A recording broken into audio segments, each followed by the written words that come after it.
சொல்றாங்க சில பேர், அப்படிலாம் கிடையாது. மோசே நல்லா கவனிங்க, உங்களை பார்க்கும் ஆண்டவரே சொல்றான், மோசே நீ என்னை பார்த்து செத்துவ, நான் ஒரு பட்சிக்கிற எரிகிற அக்கினி சுவாமி, நான் கொழுந்து விட்டு எரிகிற ஒரு அக்கினி, நீ பார்த்து செத்துருடா அப்படிங்கிறாரு. ஹல்லேலூயா, நீ செத்துருடா அப்படிங்கிறாரு. நான் சாயலை வந்து பார்த்தான்னு சொல்லிட்டு அப்படி சாயலை பார்த்தா வந்து அப்படியே முட்டு விட்டாங்க. அப்ப நேரட்டா பார்த்து அப்படி இருந்திருப்பான். ஹல்லேலூயா, அதே வல்லமை வஸ்திரத்தை தொட்ட உடனே ஒரு வல்லமை புறப்பட்டு போகிறது. இயேசு உணர்ந்து யார் என்னுடைய வஸ்திரத்தை தொட்டார் என்று கேட்டார். ஹல்லேலூயா, அவர் தொட்டா. ஏன் நான் தொட்டேன்னா அவர் சட்டையை தொட்டா, ஒரு அபிஷேகம். அவர் சட்டையை தொட்டா நான் விடுதலை ஆயிடுவேன். அவர் சட்டையை தொட்டா என் வயிற்றுவலி பிரச்சனை மாறிடும், என் உதிரப்போக்கு பிரச்சனை மாறிடும், எல்லா சூழ்நிலையும் மாற்றுவார். அதே ஆவியானவர் உங்களை நிரப்ப போகிறார். இப்ப உங்க மேல பாய போகுது, உங்க மேல வல்லமை இறங்க போகுது. ஹல்லேலூயா, உங்களை உற்சாகப்படுத்துகிறார். நீ தாகத்தோடு கேளு, தாகத்தை நிரப்பாடுகிறேன்னு கேளு. ஹல்லேலூயா, என்கிட்ட ஒண்ணு இல்ல, என்கிட்ட என்ன பார்க்காத என் ஆண்டவரை பாரு. அவருடைய அபிஷேகம், அவருடைய ஜனங்கள், நீங்க அவருடைய இடம், அவருடைய மைக்கு எல்லாம் அவருடையது. நான் ஒரு தம்புறவர் மனுஷன், இப்ப நான் பேசிட்டு வெளில போயிடுவேன். இந்த ஆண்டவரை கடைசி வரைக்கும் நிப்பிட்டு கொண்டு. ஹல்லேலூயா, அதே வஸ்திரத்தை தொட்டு இந்த வல்லமை உங்க மேல இறங்குவதற்கு நீங்கள் ஆயத்தமா இருக்கணும். அது ஒரு பட்சிக்கிற ஆக்கின உங்க மேல இறங்கும் போது இதை நிரப்புங்கன்னு சொல்லுங்க. அந்த வல்லமை உங்களுக்குள்ள இறங்கிட்டுன்னா நீங்க சும்மா இருக்க மாட்டீங்க. உங்களுக்குள்ள இருக்கிற வியாதி விலகி ஓடும், உங்களுக்குள்ள இருக்கிற பிசாசுடைய கிரியைகள் அகன்று போகும், உங்களுக்குள்ள இருக்கிற கடன் பிரச்சனைகள் மறையும், உங்களுக்குள்ள இருக்கிற அசுத்த ஆவின் எண்ணங்கள், சிந்தனை குறைக்கிற பொல்லாத ஆவிகள் எல்லாம் மறைந்து போகுமா? அது பிரசனத்திலே நிறைந்தவர்களாக காணப்படணுமா? சென்னை மீட்டிங்ல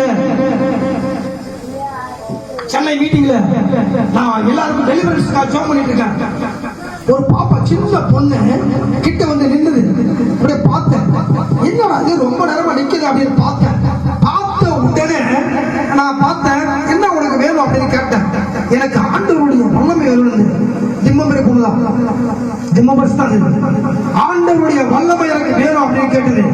நான் உடனே என்ன பண்ணேன், சரி ஓகே கையை தூக்கு அப்படின்னு சொல்லி ஆண்டவரே தொட்டுதான் சொல்றதுல பொத்தம் மட்டும் சொல்லலாம், தொட்டுதான் சொல்றதுல வந்துச்சு. வேதம் சொல்லுகிறது, தாகமுள்ளவர்கள் தண்ணீரையும் வறண்ட நேரத்தில் ஆறுகளை ஊற்றுவேங்கிறாரு. ஹல்லேலூயா, ஒரு மனுஷனுக்கு தாகம் இருந்தாதான் அவனை நிரப்புவாரு. அவனுக்குள்ள தாகம் இல்லைன்னா கர்த்தர் நிரப்ப முடியாது. ஏன்னா அந்த தாகம் தான் அந்த ஜீவ ஊற்று. தண்ணி குடித்தால்தான் இன்னைக்கு நம்மளால வாழ முடியும். தண்ணி குடிக்காத மனிதனால் எவரும் வாழ முடியாது.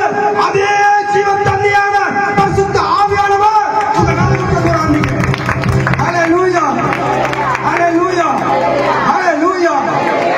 நான் ஜெபிக்கும் போது சொன்னேன், நிறைய பேருக்கு தீர்க்க தரிசனம் உரைக்கணும். ஜனங்களை குறித்து என்ன சிந்தனை இருக்கிறாங்க எல்லாருக்கும் இண்டிவிஜுவலா சொல்லணும். ஆண்டவர்கிட்ட சொல்லிட்டு வந்தேன், நான் நிறைவேற்றுவேன். இன்னைக்கா நாளைக்கா எனக்கு தெரியாது. ஹல்லேலூயா, அவர் எப்படி செய்வார் விஷயம் அவருக்கு தான் தெரியும், எனக்கு தெரியாது. நான் நிரப்புவேன் சொல்லு, என் பிள்ளைகளை நிரப்புவேன் சொல்லு அப்படின்னு சொன்னாரு. ஹல்லேலூயா, ஹல்லேலூயா. சங்கீதம் 31:23 வாசிங்க. சங்கீதம் 31:23. கர்த்தருடைய பரிசுத்தவான்களே, நீங்கள் எல்லாரும் அவரில் அன்பு கூறுங்கள். உண்மையானவனை கர்த்தர் தற்காத்து இரும்பு செய்கிறவனுக்கு பூரணமாய் பதிலளிப்பார். ஓகே, சரி விட்டுங்க. நான் கடைசி வசனத்துக்கு வந்துடுறேன். எல்லாம் ஆயத்தமாயிடுங்க. ஹல்லேலூயா, தேங்க் யூ டாடி. மத்தேயு 18:1 வாசிங்க. கடைசி வசனத்துக்கு வந்துடுறேன். ஹல்லேலூயா. சீஷர்கள் இயேசுவின் இடத்தில் வந்து, பரலோக ராஜ்யத்தில் எவன் பெரியவனாய் இருப்பான் என்று கேட்டார்கள். இயேசு ஒரு பிள்ளையை தம்மிடத்தில் அழைத்து அதை அவர் நடுவே நிறுத்தி, நீங்கள் மனம் திரும்பி பிள்ளைகளை போல் ஆகாவிட்டால் பரலோக ராஜ்யத்தில் பிரவேசிக்க மாட்டீர்கள் என்று மெய்யாக சொல்லுகிறார். ஹல்லேலூயா.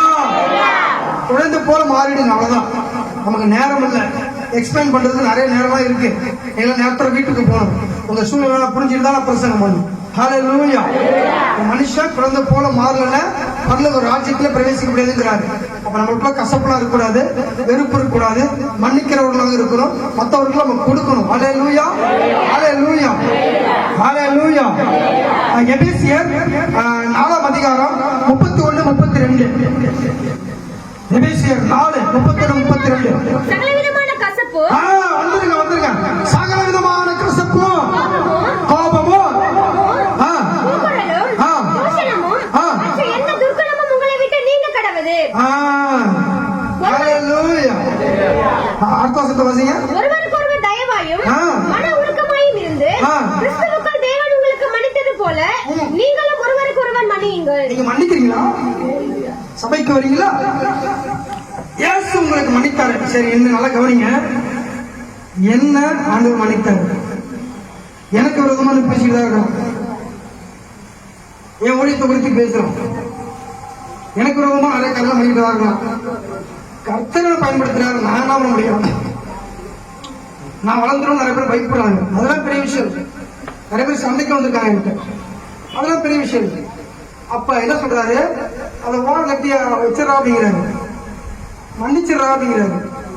உங்களுடைய அற்புதம் வந்து எதிர்க்கமா இருக்கு, மன்னிப்புல தான் இருக்கும்.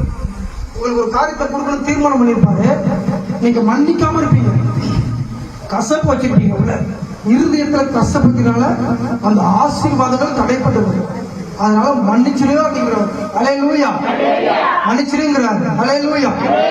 லாஸ்ட் வசனம் ஹல்லேலூயா, மன்னிச்சிரு. லாஸ்ட் வெளிப்படுத்தினார் 21:8. வெளிப்படுத்தினார் பயப்படுகிறவர்களும் பயப்படுகிறவர்களும் பங்கடைவார்கள் என்றார்.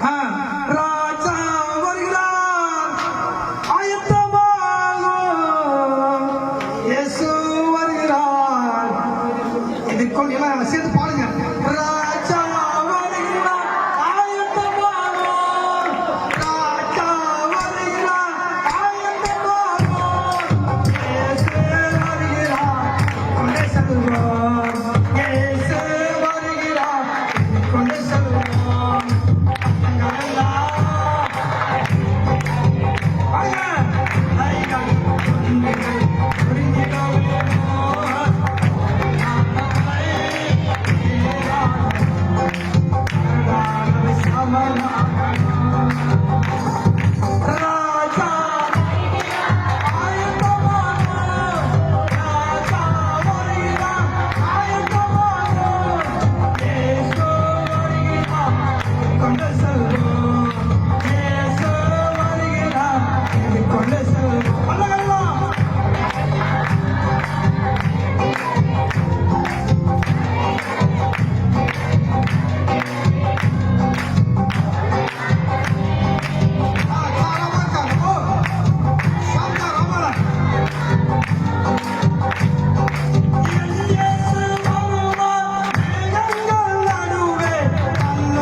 அவங்க